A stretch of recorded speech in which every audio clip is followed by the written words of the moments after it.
नाज़रीन, 26वीं आईनी तरमीम के ऊपर जैसे मंसूर अली शाह और जस्टिस आयशा मलिक के दिलचस्प जो है वो रिमार्क सामने आए हैं। केस था मौसमियाती तब्दीलियों की अथॉरिटी का। जैसे मंसूर अली शाह का एडिशनल अटारनी जनरल से मुकालमा हुआ और इसके पूछा गया कि मौसमियाती तब्दीली के चेयरमैन का नोटिफिकेशन जारी हो चुका, जिसके ऊपर एडिशनल अटारनी जनरल ने जवाब दिया कि नोटिफिकेशन अभी जारी नहीं हुआ।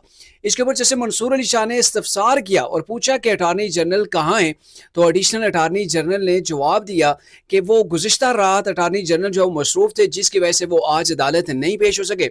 तो जैसे मंसूर अली शाह साहब ने ये कहा कि अब तो सारी मसरूफियात जो है वो ख़त्म हो चुकी हैं, अब तो अटारनी जनरल को जो है वो अदालत के अंदर आ जाना चाहिए था। और जब फिर आईनी तरमीम 26वीं आईनी तरमीम के हवाले से बात हुई, तो इसके बाद जस्टिस मंसूर अली शाह साहब ने यह कहा कि अब तो रोज़ाना बहस हुआ करेगी। अब तो ये सवाल उठेगा कि कौन सा बेंच इसको सुनेगा, आम बेंच जो है वो केस को सुनेगा या फिर आईनी बेंच को सुनना पड़ेगा। और एडिशनल अटारनी जनरल से ये भी पूछा गया कि अब आप हमें ये बताएं कि ये जो केस हम सुन रहे हैं ये हम सुन सकते हैं या इसको भी आईनी बेंच ही सुनेगा।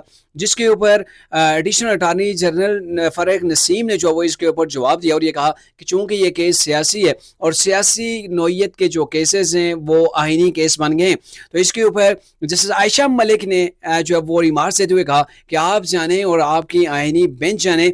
और फिर जो वो आयशा मलिक ने यह भी कहा कि अब आर्टिकल 189 है, चूंकि ये वो वाला केस जो है वो हम नहीं सुन सकते, वो आईनी बेंच ही सुनेगा। जिसके ऊपर जस्टिस मंसूर अली शाह साहब ने कहा अब हमें खुद समझने के अंदर ज़रा वक्त लगेगा कि कौन सा बेंच किस केस को सुनेगा।